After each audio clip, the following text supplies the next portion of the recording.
So, pupunta tayo sa palengke today mga mare at titignan natin kung saan naabot ng 2,000 pesos na to. Sobrang mahal ng bilihin ngayon, anak bata. Ano kaya mga mabibili natin dito, ano?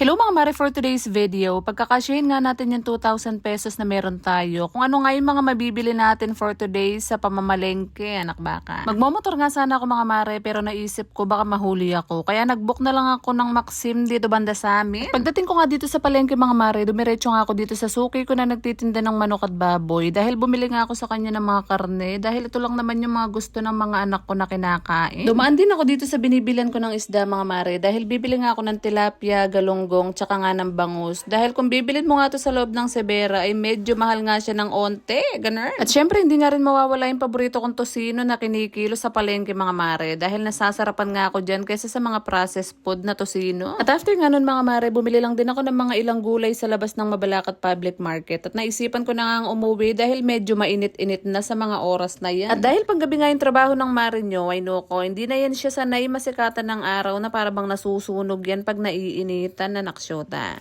Chares. Hindi ako ganun ka-expert mag-budget mga mare, pero binibili ko lang talaga kung ano yung kakailanganin namin ng mga ilang araw. Hindi nga ako bumili ng maraming gulay dahil baka masira lang. Hindi ako araw-araw madalas mamalengke ng ganito karami mga mare dahil meron nga akong kinukunan dito sa loob ng Severa at araw-araw nga akong bumibili sa kanila at online na lang nila dinideliver, ganun. Pero naisip ko nga mga mare, kung magbabudget naman ako ng 2,000 na pamamalengke tulad nga nito, ay kung saan nga ako makakatipid. Tignan ko nga kung ilang araw natatagal tong pagkain na to mga mare dahil 5 lang naman kami dito, kami dalawa ni mama ko, tsaka nga yung 3 anak ko na makukulit. Tulad nito mga mare, sinamahan ko na ng liempo yung binili ko dahil magluluto ako ng bulang lang for today's video. At may stress ko sa kutsilyo ko, wane, porol, anak syota. Bulang lang tayo, bulang lang baboy. Ito na yung lahat.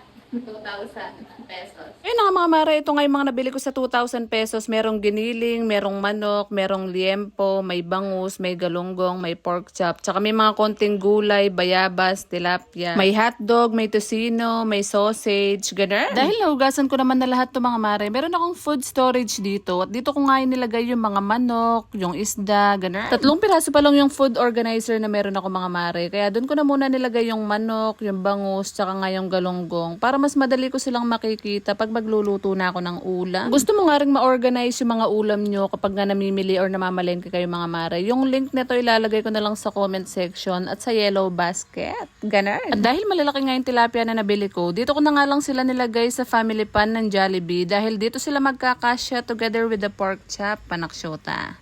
Chares. Dahil konti lang naman yung giniling ko mga mare, wala na akong mapaglagyan kaya pinlastic ko na lang siya at bibilang ko na lang siya ng mga organizer sa susunod. O diba, mas organized talaga mga mare kapag ganito yung mga lagayan nyo ng mga ulam sa freezer. Puyo natin mga mare. Para hindi sila mabilis masira, ilagay nyo sa freezer, okay? O diba, isang nanay na naman yung tuwan-tuwa mga mare dahil puno na naman ng stock na ulam yung freezer niya. Sana all. Chares. At kapag alrugong mag-organize pala at pag-edit-edit ng mga ganitong vlog ng pag-organize ng mga ulam sa freezer. Deserve naman nating humigop ng mainit na bulanglang na baboy na may kasamang patis na may sili for today's video mga mare. Tara kain na tayo. Inuwanan nga natin. Tayo, bulang lang.